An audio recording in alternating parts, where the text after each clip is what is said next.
Have you ever tried to build a business between flare-ups? To climb the career ladder while your body is begging you to lie down? What does success look like when your ambition has to coexist with chronic illness? Welcome to Chronic Boss Unfiltered, the podcast where ambition meets women's health. I'm Lilly Stairs, and I've built 2 businesses while managing 3 autoimmune conditions. Each week, I sit down with powerhouse women, entrepreneurs, leaders, and changemakers who are building the career of their dreams while navigating chronic conditions.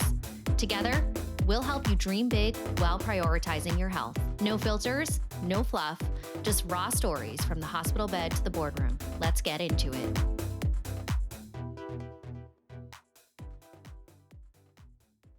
Hello and welcome to Chronic Boss Unfiltered.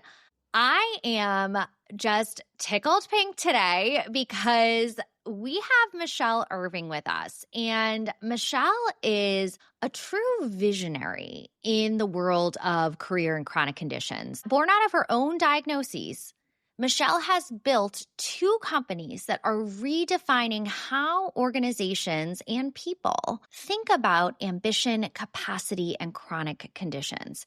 She's developed really powerful programs and frameworks that have given so many people a genuinely new way to pursue their careers in alignment with their bodies. And I'm excited today to have Michelle because we're not just talking about her work, we're actually talking about the entire chronic economy, which is a term that Michelle coined. And we're talking about sustainable business models, we're talking about ambition, we're talking about all of it. So before we jump in, I do just have to say, Michelle is genuinely one of my favorite humans. And while we don't get to chat as often as we might like, we do so via voice note asynchronously because she's in Australia and I'm in the States. And so often throughout my journey in this space, Michelle has said the exact thing I needed to hear. And I just think that you're all going to really soak up this conversation. And I hope it just feels like one long voice note between the 2 of us. So let's get into it. Michelle, thank you so much for being here. Thank you so much for having me, Lily. And our relationship is one of the absolute delights of running a chronic business for me. And I think that you know how passionate I am about you and your work and just the level of professionalism that you have brought to every endeavor gives me just that sense of we're in it together. And that to me is everything because running a business can be isolating. Running a chronic business, it's not just that it's isolating because you're at home and then you're napping and you're resting and you're managing treatment, but it's also the fact that very few people are in the field. And I know that that's something we're both passionate about.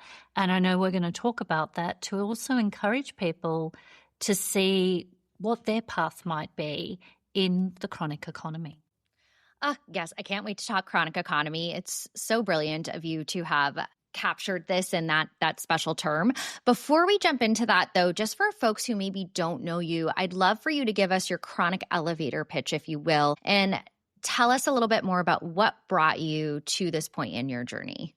So I was diagnosed at 35 with a life-threatening autoimmune condition. I'm now 55. So there's 20 years of navigating the health system, but also my career. And what that did is I had to basically work out how to have that career without stifling what was true, without damaging my body in the process. And it's also the way in which I wanted to be in that career. A lot of us lose our confidence. And I made the decision I was going to find my path with my power through it. And that did not mean burning myself to the ground in order to have one or the other. And so what I did out of that was people started to ask me, I hear you shared that you have a chronic illness. How did you get this and that at work? And so I just started to talk about it. I never set out to have a chronic business. I already had a side hustle, which was philosophy in the pub. And then it just naturally came that it was clear it was going to be a business. And there is part of that story I would like to share about even building the early business with you.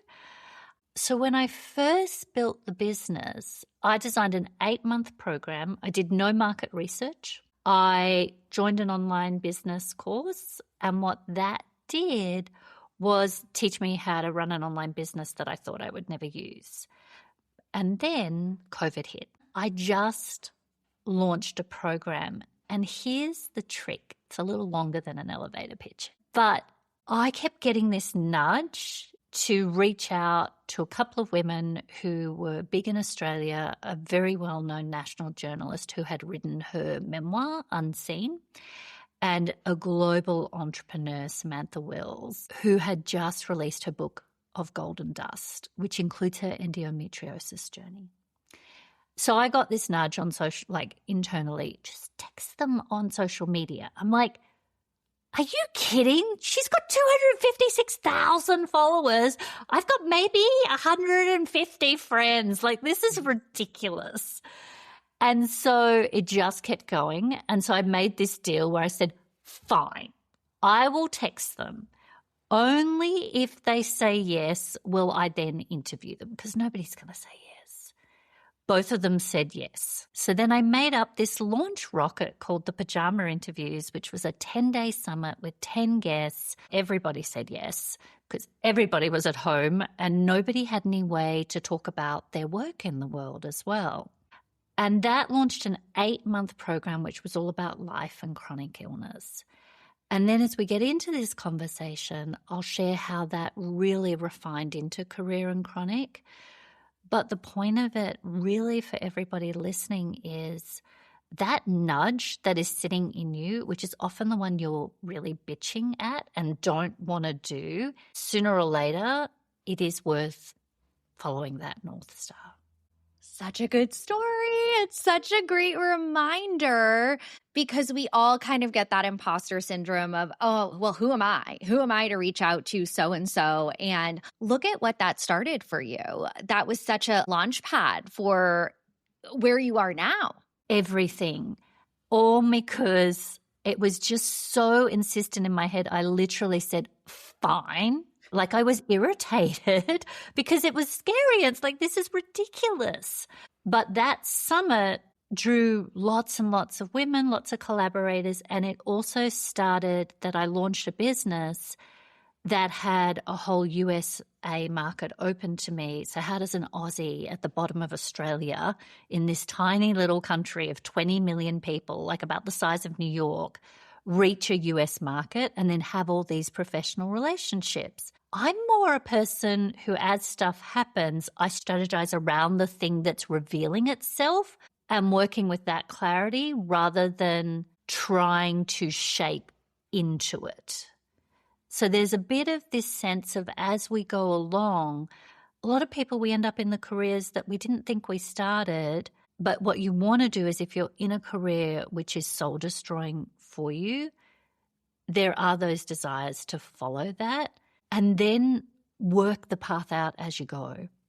You're such a shining example of that, Michelle. And I love the encouragement and the nudge for people to go with what's in their gut and what their heart is telling them to do. So amazing to hear your backstory. I want to dig in now. I've mentioned the term chronic economy a few times. It is a term that you've coined. How do you define it? And how do you see it as having come into being? So the chronic economy is really, most of us globally, individually, see that conversation about sick people and it's all about the burden of disease. And now there's this whole stuff in the business literature about the burden of chronic conditions in workplaces. Nothing irritated me more than seeing that conversation. It always has. And what's happening in that is just ignorant about what the actual chronic economy is.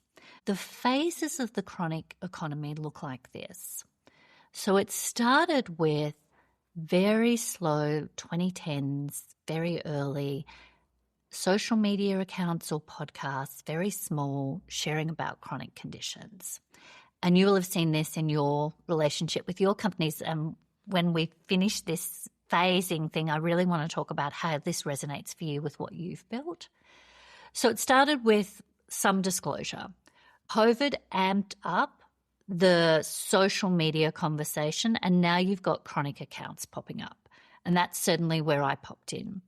You've also got the memoirs and the podcast popping up. So this is about story and connection, phase one. The second phase is the phase that you or I in around chronic entrepreneurship. So this is Chronic Boss Collective. This is Career and Chronic, My Business for Individuals. This is Nitika Chopra's Chronicon, which she started. Like all of that is now services dedicated to our own lived experience community. And it's that next step. Phase 3 of the chronic economy is what we're now in the infancy of, and that is systems and infrastructure. So that's where the corporate work and the company I created, Chronic Illness at Work, is where we go into corporates around awareness sessions and training. Why is that a sector? Like, why is that? Like, is that too big to imagine? Well, those 30% of people living with chronic conditions and working want career paths. They don't want the stigma. They want the skills, and they certainly don't want to have to be the one leading the way, telling everybody how it has to work at work. They just want to be normalized into the workforce, and everybody understands chronic conditions have this kind of pathway. It's also the case that people leaders need the skills to manage and work through this with people around capacity. I'm not talking limited capacity, that's a phase, but I'm talking about working in ways that work for the body. And all of the work we've done with corporates, people leaders know this. They're the ones asking, where's the manager's toolkit? They're the ones asking, how can I get this training? Because this is a leadership skill that people need at work, because it's 3 out of your 10 employees. It's not some imaginary thing that might happen in the future. It's live now. And in that sector of systems and infrastructure, then you've got Hannah Olsen's Disclo, where there's the software disclosing what you need. And I would see, Lilly, what you're building around the chronic media as fitting within this phase 3 of the tertiary sector. So that's the money. That's the phases, and it covers so many industries. And the reason I've started talking about it, because it shifts the narrative. It's not invisible. You're just not looking. Ooh, that's a lot of information. And I'm so glad that you've shared this, because people need to hear it. We need to get this mainstream, because we are the majority. It should be mainstream. We are not a minority. It is not a small number of people living with chronic conditions. Unfortunately, in the US alone, it's estimated 60% or more. I still even think that might be conservative, if I'm being honest, when we look at mental health and how that comes into play. And there is a market for this. There is money in this, and we need more people to engage, to build in this market, because there are people here who need it, and to support and fund it. Many people with chronic conditions, and we talk about this a lot within Chronic Boss, is that we actually, and to your point, are overcompensating. We're actually working harder to prove ourselves, and it is burning us out. And it's actually, that's where the issues are when you think about productivity, the quality of work that's coming out the door, right? But actually, if you're able to help somebody live a more sustainable work-life balance. When you are pushing through all the way, when you overriding your body in fatigue, when you are crashing at home and stressed and emotionally distressed and performing at that sort of level, what happens is that energy is burning what your optimal capacity is. So this is actually about unlocking the talent. It's not about reducing the talent. It's actually better for everybody. This is actually something that is so valuable for people who aren't living with chronic conditions 100%. Either, right? Because we're also seeing, we know that autoimmune is triggered by stress and burnout and some of these other unfortunate results of work, people overworking, people pushing themselves to the point of burnout. That is not good for anyone's body.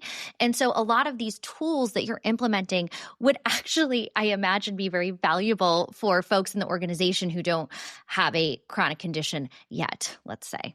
because so many of us get one. And the thing about that is I've literally been with leaders and HR and they've gone, I perform wellness. I come to work when my kid's sick. Like, it's like that notion is universal. Everybody has to have sustainability and optimization in a workforce that is rapidly changing, is rapidly faster, and suddenly everybody is the chronic person in comparison to the AI implementation. And that is what is coming, and that makes this work. And everything that we do now, it's not just mainstream because of the numbers. It's actually the only way forward for everyone. I want to transition us a little bit to talk about entrepreneurship, because we've talked a lot about wear so many hats. So you're running chronic illness at work, and it's been so fascinating to hear about your lens of what's happening for people who are working in corporate America or Australia, if you will. So let's talk now about entrepreneurship. And I want to discuss ambition. But before we go there, I want to talk about relationships and entrepreneurship, and something that has been really special to me when I think about our relationship. And, I'm really proud of the relationship that we have, because there are a lot of folks who could consider us competitive, right? Competitors. And you are the reason that we have such a good relationship, because when I first started Chronic Boss, I had been doing Patient Authentic for a number of years, and then I decided I was going to add Chronic Boss to the repertoire. And you reached out to me, and you reached out with such warmth, and you wanted to connect, and you wanted to chat. And since then, and you really welcomed me into the space. You said, I'm so glad that you're here and that you're building, and here's what I'm working on. And since then, you and I have had this great relationship where we voice note, as I said, asynchronously, and we kind of share, hey, here's what I'm thinking about. Here's what I'm working on. We're so transparent. You're like, here's what I have coming up. And I told you before I told a lot of other people that we were going to sunset the membership. And I think that that's been so special. And so I'd like to know what inspired you to do that, because I think you do that with other folks who are working in our space. And do you recommend that other people do that as well with other founders? Yeah, so I think this is really important, and it comes back to the phases of the economy. The story and connection phase one, we're all reading the memoirs. We want to get hold of the wisdom. We want to see our reflection. So it started with when I first went out after a couple of people had said yes for the first summit. I then put out on Twitter that I was looking for women with chronic conditions who might want to be interviewed. And then I had the authors reach out who had written the books that weren't journalists and didn't have the backing, who had written that they were with publishing houses, but their books were just releasing. And one of those women who people may know, who is just extraordinary what she has done, is Sarah Rami, who wrote The Lady's Handbook for Her Mysterious Illness, one of the most pioneering, fabulous books that is everything we need. It's hardcore. It's about her personal experience. Sarah worked on the Obama campaign, the first campaign, while she was also navigating very serious surgeries. And her parents are two specialist doctors. So she had the best potential care, and she still ended up in very, very difficult circumstances. So what that did was that opened me to then connecting with others and being together. When you came along, I don't even know how I saw you. I think it was LinkedIn. I actually can't remember. It was for our 2023 summit where I was pivoting because everybody kept asking about career. So I moved away from everything with chronic illness to career. And you were about to build Chronic Boss. And what was amazing about that is I had been in other communities, and it was a lot of self-care, which is absolutely appropriate and super important. But I was interested in the career bit, and I knew that that was a huge part of, I don't really like the term market, but it's a huge part of our experience. It's a huge part of our community that is underserved and very much needed. And so what was beautiful about reaching out to you is we had exactly the same thing, the sort of conversation we're having here. I then joined Chronic Boss as a founding member, and the infrastructure of what you built in Chronic Boss, the accessibility, was perfect and beautiful. And I remember leaving you that voice note saying, oh my goodness, this is the best onboarding I've ever seen in any community. This is very easy to navigate what you're doing. I want to be there. I'm in it. I'm going to travel in it with you. I also remember with you when I was approached by a big USA pharma last year, and they wanted to run the career and chronic sessions across the American Autoimmune Association and a lot of other patient orgs. And I voice noted you and said, okay, I don't really know how to cost this. I've got an idea of what I'm doing. What do you know about this? And then you were generous in saying, look, I think this is, it's not really what I do, but I've done this, and this is kind of the pricing. And then what was amazing about that was then the pharma, I put in a price for them, and I am very clear on pricing in the ecosystem, and that's something I think we can also talk about in terms of your business and pricing. But I put in what was sustainable for me to take time out of my business to do something for a patient org, which is not really my business. Fabulous opportunity, definitely want to do it, but it has to pay for itself. And turns out I put in a quote for the price, and it was twice what they had ever paid anybody else to do it. And so the communications person said, let me just go to them and check. They came back within 24 hours and said yes.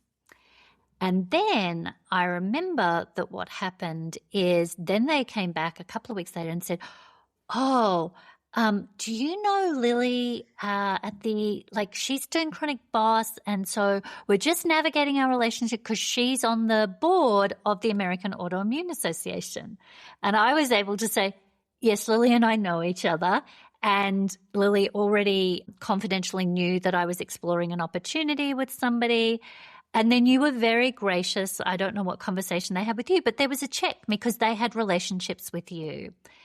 And so what actually this teaches us is find the people who resonate with you, and that open-heartedness of generosity is going to lead you to build parallel. You're always going to have your own thing. The complexity is don't do it with somebody who's not in reciprocity with you, and don't do what I know you and I have also talked about is, hey, would love to connect and learn about everything you've done for a coffee. I want to do exactly what you've done. Can you give me your time and tips?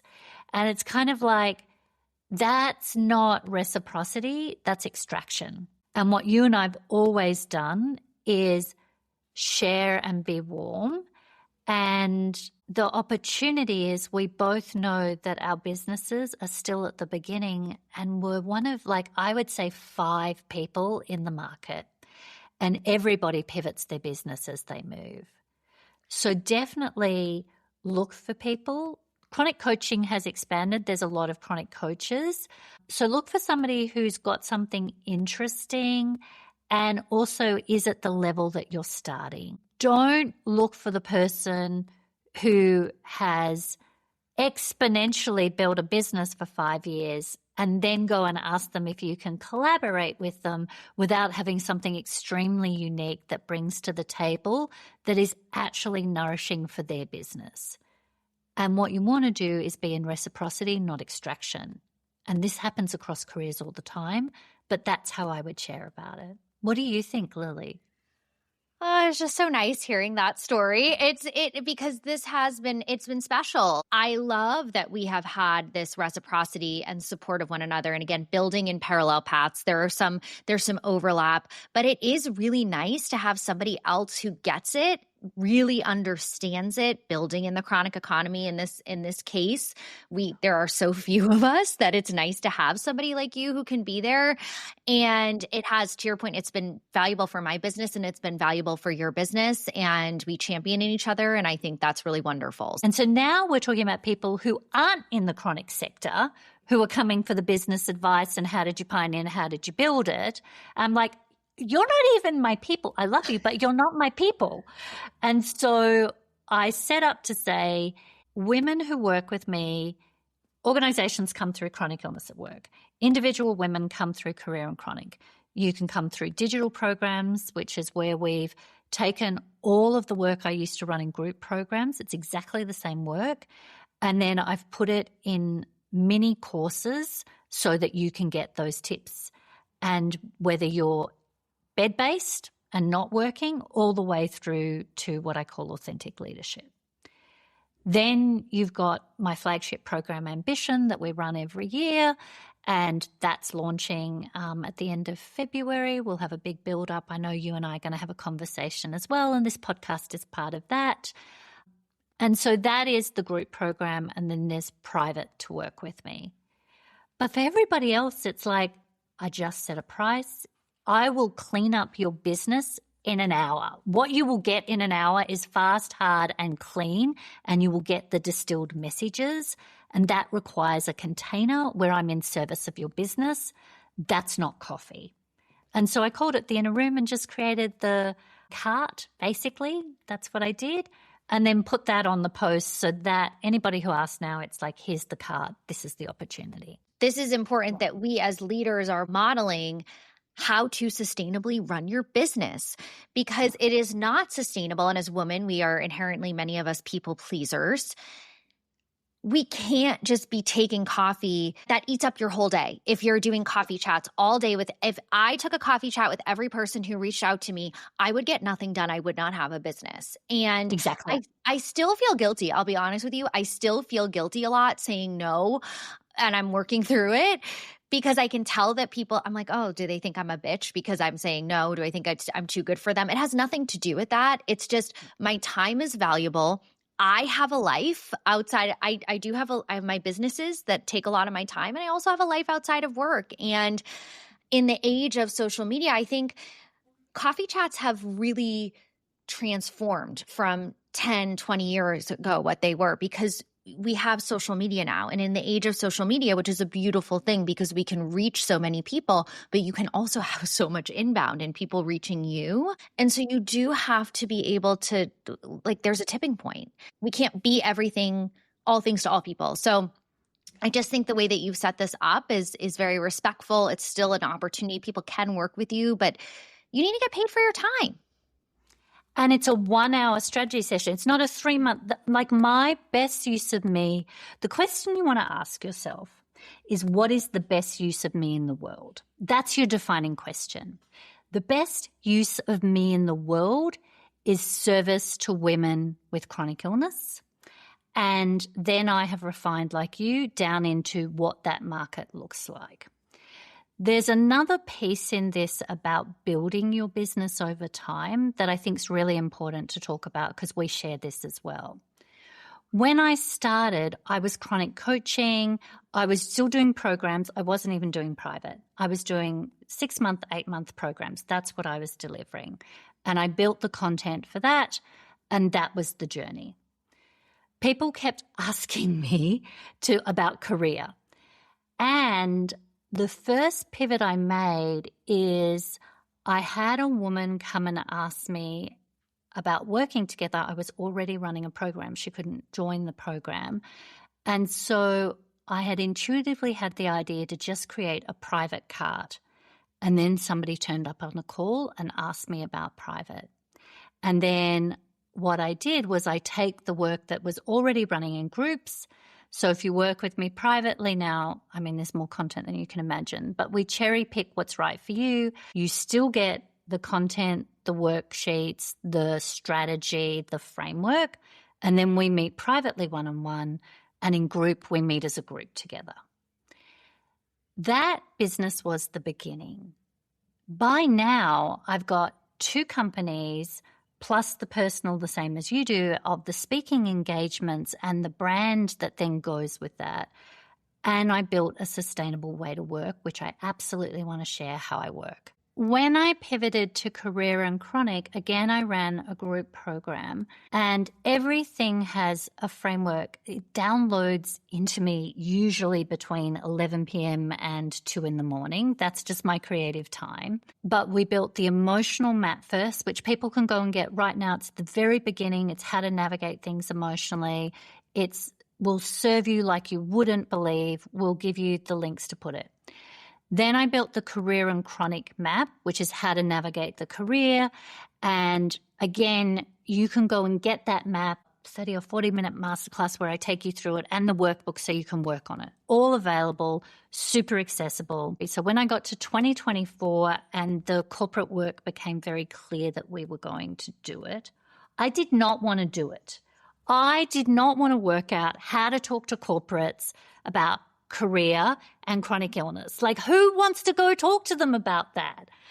The problem I had is I'd worked out how to upskill individual women. I work out how to really transform their experience. The problem is the corporate needs the system change. And then I got the deal. I said we could do it. Then they said yes to the deal. And there's like, oh, okay. Now I have to present to 700 corporates about chronic illness at work. What is that? What do we say? It's not like, I always say it's not like mental health or even domestic violence where there's, really rich data, there's really rich ways, there's a language that everybody shares, everybody knows how to do it, and this is kind of how you talk about domestic violence. That doesn't exist. So I had to create an entire new way to speak about chronic illness at work for corporates that would honour the experience of all of us at work, but would also honour people, leaders and leaders who previously I might have had opinions about, but actually they were now my community as well. And so as you do all of these pieces, your business shifts and your identity shifts and transforms, and you become more expansive. And how do you do that in a sustainable way so that you are not the tyrant boss to yourself? And I think that's where we are, Lilly, is to just talk about how I manage my work and my day. Yeah, it is. And I think that you've also made some decisions where you've made very intentional pricing decisions, like you said, to ensure that you're not only charging for your value, but you're charging so that you can show up and work sustainably and not burn yourself out. So I want to hear, how have you done that? How have you figured out the pricing? And what does your day-to-day look like to ensure that you're staying sustainable while running all of the things? So my whole focus was to build an ecosystem in the business. So I wanted to make sure if you are a woman with very small financial capacity at this point in time, that you can get access to almost everything, all the content and that without having to purchase or with it being a small purchase. But there's so much free content. There's 5 years of me talking, 5 years. So there's currently 3 summits, which all sit within the Pajama Interviews podcast, which goes from that very beginning of navigating bed-based all the way through. And I talk about the emotional map so many times. You can listen to that. You'll get what you need. Then I was clear that to have a sustainable business, I needed to work in a way that I was financially solid and stable.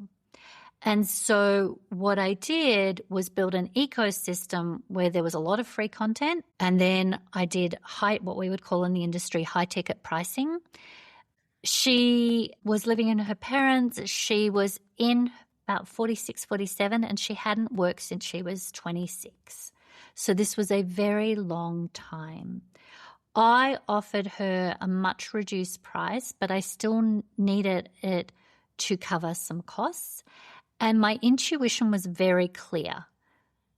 Offer her 50% reduction, still a huge amount of money.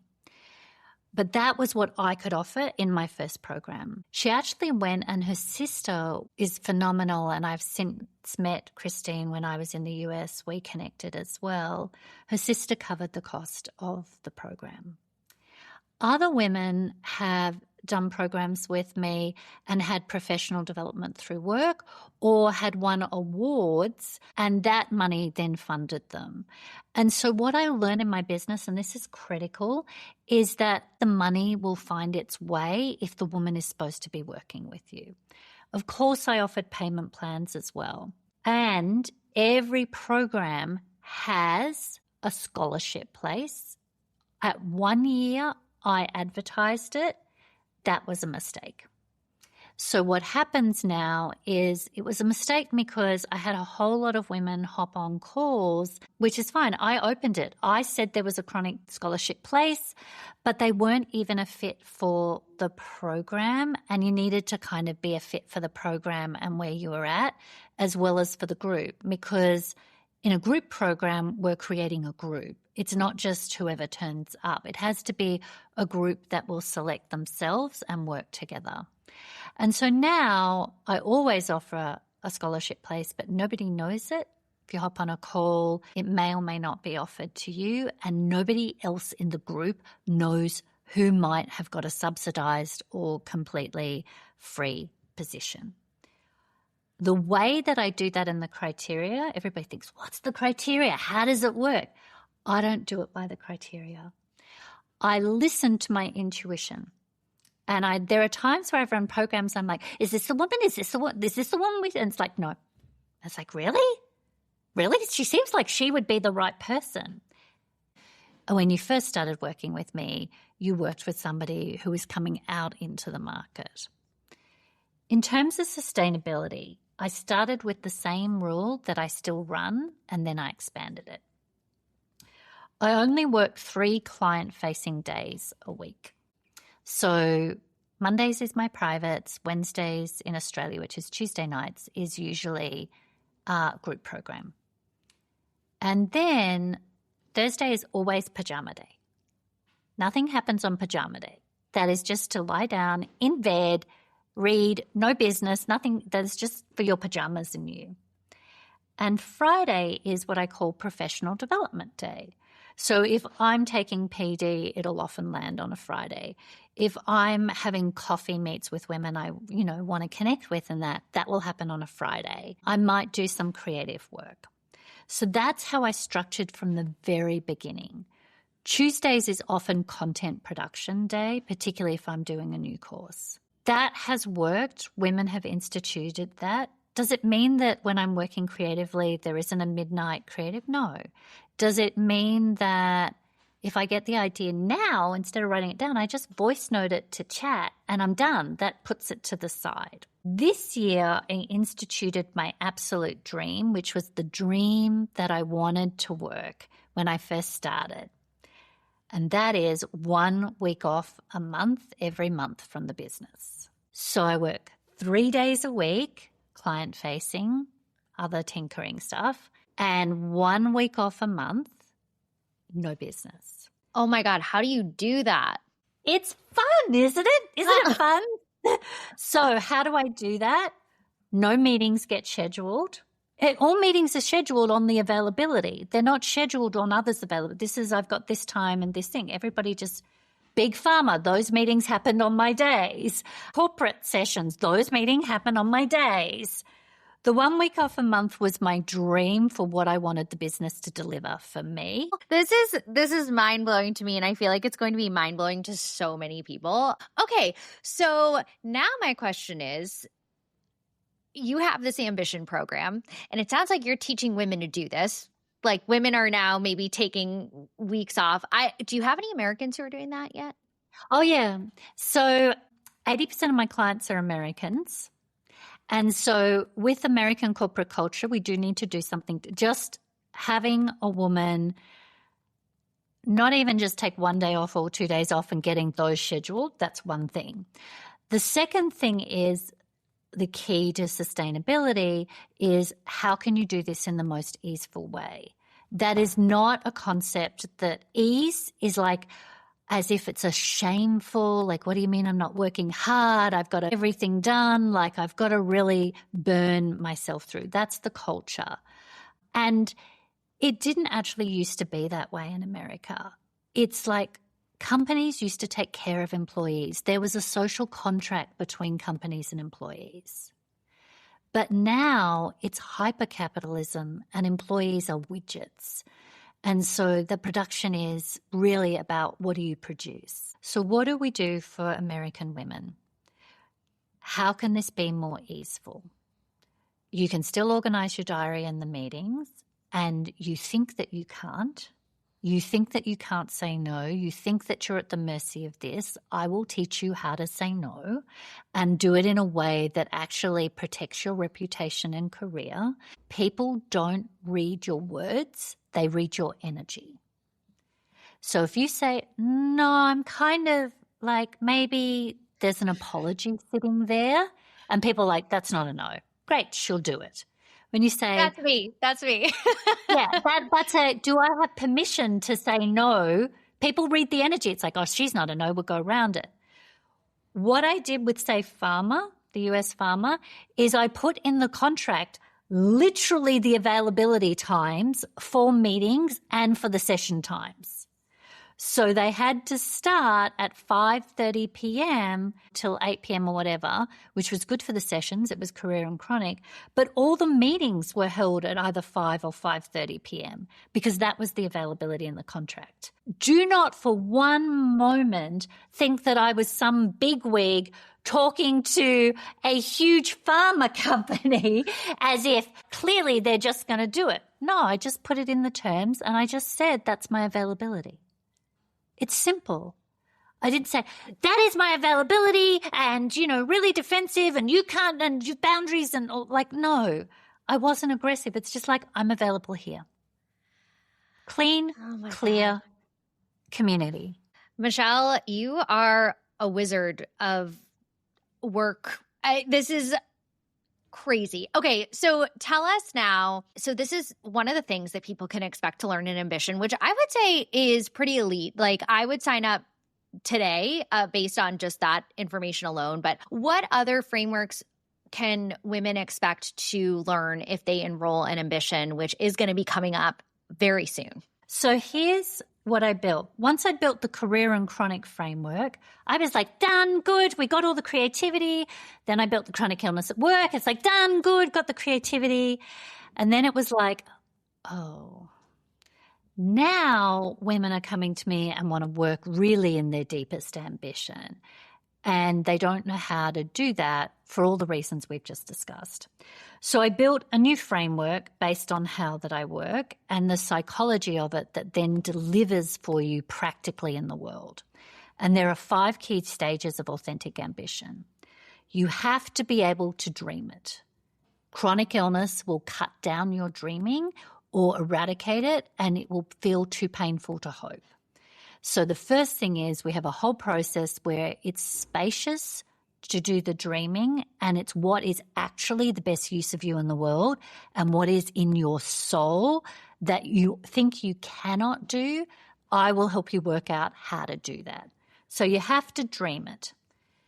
The second phase, which is exactly what you and I have been talking about, Lilly, is you have to then value you in your time, your energy, and your remuneration. If you move from dreaming to action without valuing it, you will end up with an unsustainable model.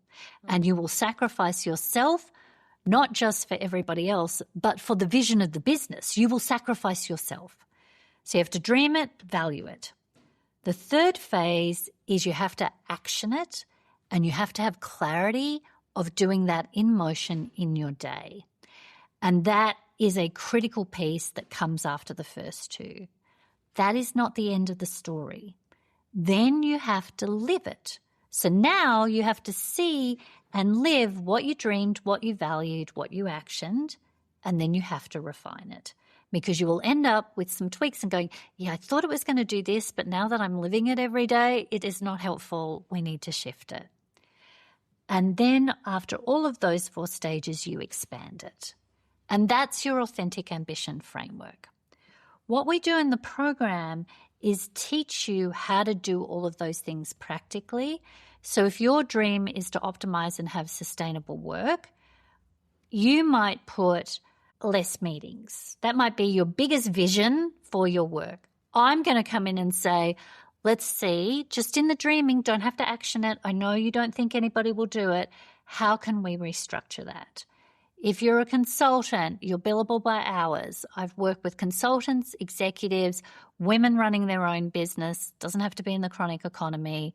I will help you work out how to have the dream that is in your heart that you won't even speak to because it's so tightly locked down and appropriately for what the culture has told you. The second thing in terms of value is about the ecosystem of what you paid. Most women will underpay themselves in time, energy, or money, and usually all three. In my business, the ecosystem is you can get a lot for free. You can hear me on a podcast. There's heaps of them to hear. You can come in and access the emotional map for $7, the career map for $14.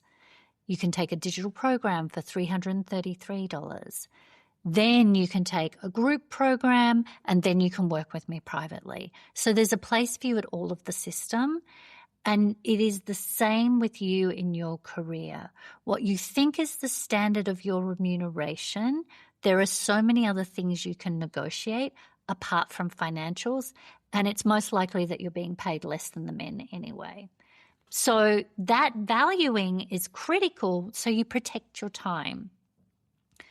The final piece I'll talk about in terms of clarity and motion is everybody's like, okay, let's get the action. Let's strategize it. These are all the systems. If you build from what you have previously built in action, you will burn yourself out. It's the same system.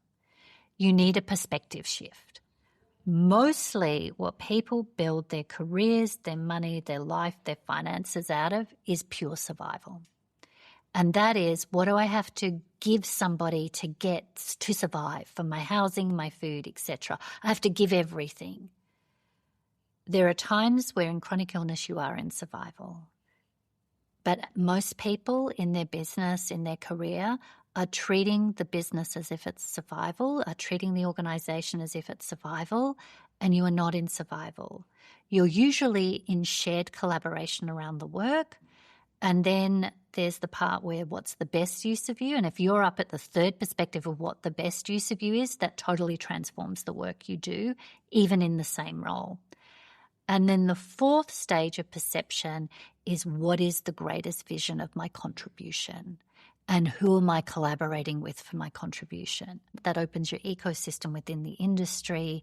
And if you're running a business, that opens your ecosystem with clients. So those are some of the things we work through, as well as a one-on-one monthly with me, where we work towards the 6 goals you have set over the 6 months for your dream life. Oh, sign me up, Michelle. I thought I had it all figured out, but now I feel like I maybe need to go back to the drawing board with you. What you're covering is so important, and some of the themes that we've seen with women who are in the chronic boss community, right? We talk about, I agree, there are so many women who are undervaluing themselves. One of the big pieces of advice that I give when I'm coaching or when we're masterminding with chronic bosses is around consulting and how so many women are charging hourly when actually they should be charging a retainer. They should be charging a monthly retainer or a project fee, because something that they could do in an hour could be worth thousands and thousands of dollars to a company and not the $200 or $300 an hour that they're charging. So it's something that I think there needs to be a lot more conversations around pricing. You've done a great job modeling that. I love that you're helping these women draw out what's on their hearts and helping them shoot for the stars and do it in a way that's sustainable. You have such a way about you that makes people feel comfortable and safe. And I encourage folks to definitely go check out the program. It's called The Ambition. Check out the series that you're running over the next couple of weeks on ambitious women in chronic conditions. Yeah, we're running a series. It's 3 panels, completely free, chronic career leadership. And we've got some phenomenal women, including Lilly. We're going to talk about that in much more detail. It all starts February 3rd. Well, we hope to see you all there. So, Michelle, this has been such a fruitful beautiful, visionary conversation as expected. What does being a chronic boss mean to you? Optimize sustainability. As simple as that. Optimize sustainability. That is everything for your own sense of well-being across financial, physical, creative relationships. You are the ultimate champion of women and women who are living with chronic conditions and have that ambition in their heart. Thank you for taking the time to be here with us today. I am such a fangirl, and I can't wait to watch you continue to soar and grow your businesses over the next couple of years, and for us to keep pioneering in this chronic economy. Thanks so much for having me, Lilly, and sharing your platform. Thanks, Michelle. And that's a wrap on this episode of Chronic Boss Unfiltered. But there are so many other ways we can stay connected. Head to chronicboss.com to access free resources, explore our membership, and join the community. You'll find all the links you need in the episode notes below. If this episode spoke to you, send it to a friend who gets it. Leave us a review or hit that follow button so you never miss a moment. Thank you for spending this time with us. Cheers to you, your health, and your wealth. See you next time.